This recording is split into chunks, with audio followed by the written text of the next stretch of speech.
Саудикап, Сабайди Май. Така се поздравяват в Тайланд, държавата, в която живях и работих в продължение на 6 месеца и която обикнах много. Всеки път с носталгия си спомням тези времена и в продължение на цялото видео ще ви показвам автентични снимки от преживяванията ми. Както и да е, там няма само плажове, екзотика и дружелюбни местни хора. Тайланд е много повече. Преди обаче да ви разкрия някои доста интересни неща за нея, напишете ми в един бърз коментар долу, коя да е следващата държава за 50 невероятни факта. Колкото повече дадена страна се повтаря, толкова по-вероятно е да се превърне в епизод. Не се срамувайте, ами направо вече се абонирайте за канала. Напълно безплатно е, пък и така ще получавате по минимум 2 видеа всяка седмица. Ако натиснете камбанката, ще имате и известия за тях. Промокодовете за отстъпки в OzonBG и Yardes, както винаги са изписани тук и тук. А ако случайно ви се чете нещо интересно и загадъчно, може да вземете някои от книгите ми. Линкчета към всички тях оставям долу в описанието.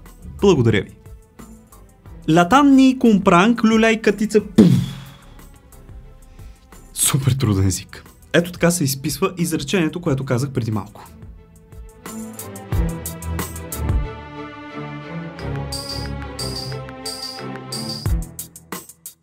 Името на страната от тайландски означава земя на свободните, тъй като тя е единствената държава в Югоизточна Азия, която никога не е била превземана или колонизирана от който и да е. През по-голямата част от историята си, Тайланд е била известна със своето старо име – Сиам. През 1939 година страната го променя на Тайланд, а от 1948 се преименува на Кралство Тайланд, както е позната до ден днешен.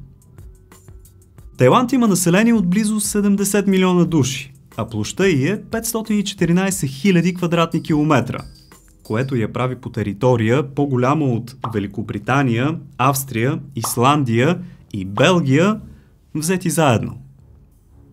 Над 1/10 от цялото население живее в столицата Банкок, която е наричана още Азиатската Венеция. Това е един от най-замърсените и пренаселени градове, които съм посещавал някога. Е такива плъхове и хлебарки, които се чуват, когато ходят по тротуарите. Така. Според Световната метеорологична организация, Банкок е най-горещата столица в света. Там през лятото спокойно се минава 40-45 градуса, през зимата рядко пада под 29. Има и още един недостатък. Много висока влажност, както и 128 дъждовни дни средно в годината. В централната част на Тайланд се простира плодородната Менамска равнина, най-гъсто населеното място в страната. Тя е по-известна като тайландското оризище. Мислите си, че Китай са първия износител на ориз в света ли? Не. Индийците са, но Тайланд са втори в тази категория. Друг от източниците на доходи за страната, освен ориза, е износът на над 1500 вида орхидеи, който генерира близо 500 милиона лева печалба годишно. Много е вероятно орхидеите, които виждате по магазините тук, да идват именно от Тайланд.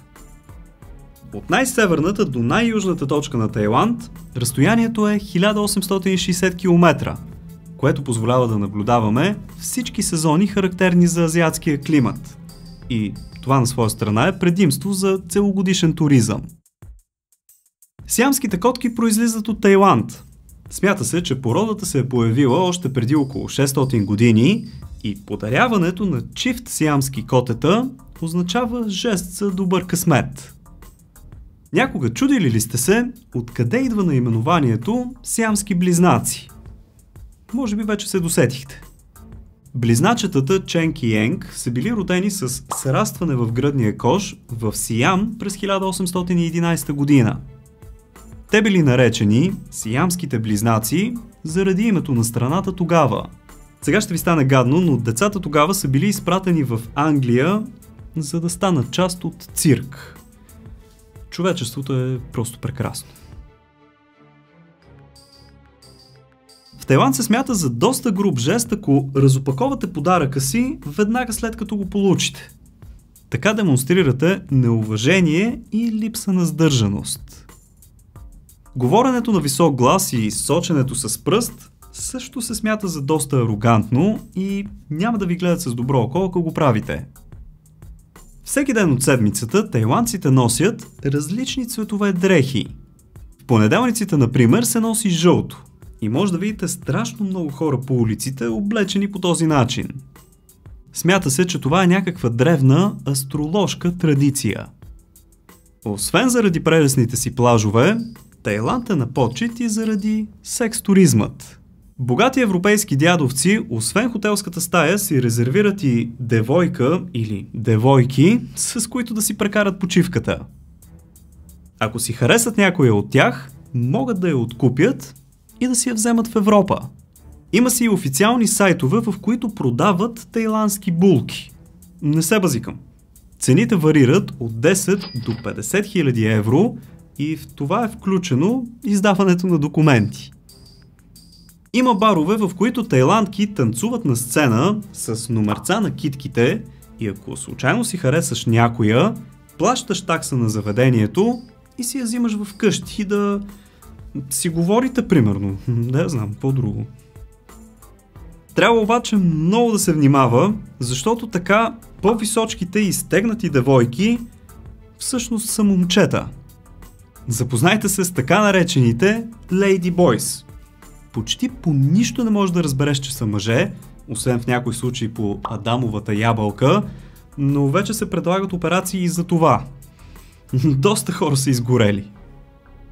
Има и други заведения, които освен менюто с напитки, предлагат и менюта с частни шоута от талантливи дами, като например пинг-понг шоу.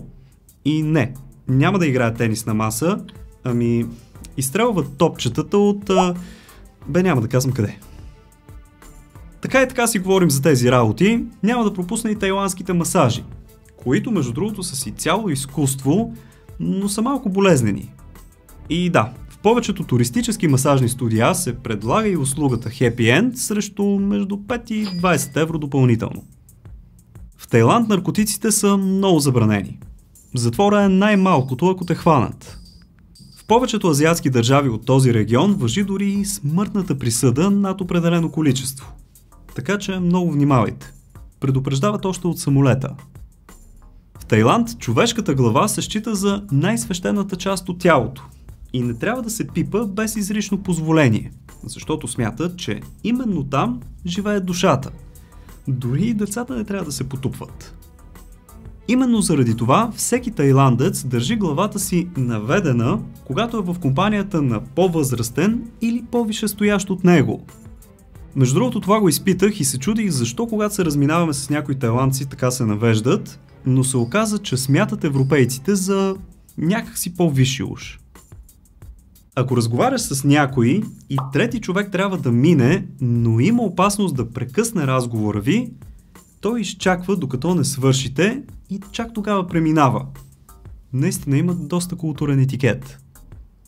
Горите и джунглите на Тайланд също са масивни, но само допреди около век са били 4 пъти по-мащабни. Дърводобивът ги е намалил до доста опасни нива и именно заради това днес той е абсолютно забранен. Учени смятат, че около 10% от всички животински видове на планетата могат да се видят в Тайланд. Това е единствената държава в света, в която едновременно могат да се открият и най-малкият, и най-големият бозайник. Говоря, разбира се, за свиненосият прилеп и синият кит.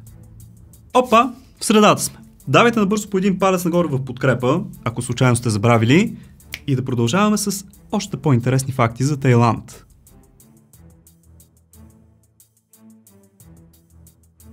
Тайланд притежава цели 1430 острова. Някои от тях имат странните имена, като например Пипи, който между другото е станал сцена за филма Плажът с Леонардо Ди Каприо. Има също и Джеймс Бонд Айланд, който сигурно се сещате къде се вижда. Около 90% от населението на Тайланд са будисти. На времето всички мъже в страната е трябвало да минат за определен период през монашеството. Нещо като нашата казарма. Днес обаче тази традиция не се спазва толкова много. Новата година в Тайланд настъпва на 13 април и празникът се казва Зонкран. По време на тези фестивали навсякъде те заливат с вода. Няма нищо необичайно в това, както си ходиш на улицата спокойно, някой ти лисне един леген. Там си има и специален фестивал на маймуните, на който им организират блок маса с плодове, зеленчуци, че дори и сладолед. Жителите го правят като акт на благодарност към тези животинки, за това, че привличат туристи в региона. Вече съм ви го казвал, но Red Bull всъщност е вдъхновена от тайландска енергийна напитка, носеща името Кратинг Даенг, което буквално означава червеният бик. Тайланд е носител на няколко странни рекорда. Там могат да се видят най-голямата златна Буда в света, най-голямата крокодилска ферма, както и най-големият ресторант в целия свят. Тайландците някак не харесват и не консумират много млечни продукти. Стомасите им не се справят добре с лактозата. Затова те ги заменят с соята, пък и всички млечни продукти там са си доста скъпи. Тайландската азбука е една от най-дългите в света. Цели 76 символа, като 32 от тях са гласни, а 44 са гласни. Наистина имат такива звуци, че чак се чудите как ги издават. Езикът им се смята за топ 3 на най-трудни езици за научаване в света, след китайския и арабския. Тайландската кулинария е една от най-известните на планетата, но е и доста пикантна. Един път ревах като малко момиченце, след като схрусках една така малка червена чушка. Ама кой да знае? Те си хапват и пържени насекоми, като любими са им хлебарките и паяците. В Банкок аз опитах паяк в опитите си да се преборя с арахнофобията и да им го върна и имаше вкус на гадно пиле. Валутата им е тайландски бат и върху всеки един купюр е изобразено лицето на краля, затова настъпването на банкнотата се счита за престъпление, което ще коства глоба, а ако се издървите, дори и затвор. Около 40 бата е 1 евро. Кралят там се счита не само за лидер и монарх, ами за нещо като бог. Нали? Много силно казано. Те уважават него и страната си изключително много и дори когато отидете на кино, преди излъчването на филма се пуска едноминутно клипче с химна на страната, което трябва да изгледате изправени. Движението в Тайланд е обратно, като в Англия. И иска малко свикване, особено ако карате моторетка. Аз си наех такава за престоя ми там и редовно в началото се оказвах в насрещното при ляв завой. Тайланд е дом на едни от най-екзотичните плодове, които се срещат в света. Освен мега вкусното оранжево манго, там може да ядете рамбутан, личи, мангустин, жълта диня и супер миризливия дуриан, който дори е забранен в хотелите заради вонята. Симиланските острови са едни от най-красивите, които съм виждал някога. Те са смятани и за едно от най-добрите места за гмуркане и дайвинг в света. Имах щастието да ги посетя и може да видите снимки до мен, макар и в не толкова добро качество. Истински рай. Тайландците си пазят изключително много природата и в резерватите им няма никакво строителство. Например, на Симиланските острови може да останете, но само на палатка. Спомням си, че след едно от гмурканията аз исках да си взема за спомен една мида. Водачът обаче ме видя, развика ми се, взе и я хвърли обратно във водата. Наистина не дават нищо да се пипне. Муай Тай е националният спорт на Тайланд и е известен още като изкуството на 8-те крайника. Ходил съм на мачове там и те не са просто битки между двама човека, ами цял ритуал. Тайландците сериозно вярват в задгробния живот и духовете. Има традиция, когато семейство си купи нова къща, в двора й да издигне малко здание, което нарича къща на духовете. Така смята, че ако предишният собственик е починал, ще обитава именно това здание, а не къщата, в която ще живеят. Преди малко ви споменах за рекорда най-голям златен Буда. Той се намира в Банкок и тежи 5,5 тона. Стойността му към момента се равнява на около 340 милиона долара, които са над половин милиард лева. Често имената на тайландците са трудно произносими за останалата част от света и също като китайците си имат прякори. Не се шегувам, един пич от хотела си беше избрал Стоичков, макар че и то не е толкова лесно произносимо. Нашенецът е супер известен в Тайланд. Където и да кажеш България, първото нещо, което ти отвръщат е неговото име. В началото на видеото ви поздравих с Сауарика. Ръкостисканията там не са на почит, а този поздрав се казва Лай. Колкото по-високо държиш ръцете си, толкова по-важен е човекът, който поздравяваш. За по-възрастен от теб е прието да ги вдигнеш дори до носа си. Един от най-честите транспортни методи е тук-тук. Това са тези триколки, а името им идва от звукът на двутактовите двигатели, които ползват. Тайландците се пазарят за всичко. Също като в Турция. Дори има една фраза на техния език, която ви прави автоматично 10% отстъпка. Сега ще ви я кажа. Тао рай. Колко струва? Много се кефят, когато им говорите на тай. Ако ви сервират бира с лед в Тайланд, не се очудвайте. Това си е нещо нормално и се казва намкенг. Там абсолютно всичко се пие с лед. Без кафето, може би. В Тайланд няма проблеми да снимате държавни сгради или пък дворци, че дори и техните свещени буди. Знаете, че в повечето държави, като например Япония, е забранено. Единствено не харесват, когато си правите селфи и им обръщате гръб. Смятат го за обидно. Ако видеото ви е харесало и ви е било интересно, давайте по един палец нагоре. Ако ли не, съжалявам, няма вече какво да направя. Ударете обаче едно рамо, като го споделите в социалните мрежи. Така наистина ми помагате много. Абонирайте се за канала супер лесно от кръгчето с моята снимка ето тук.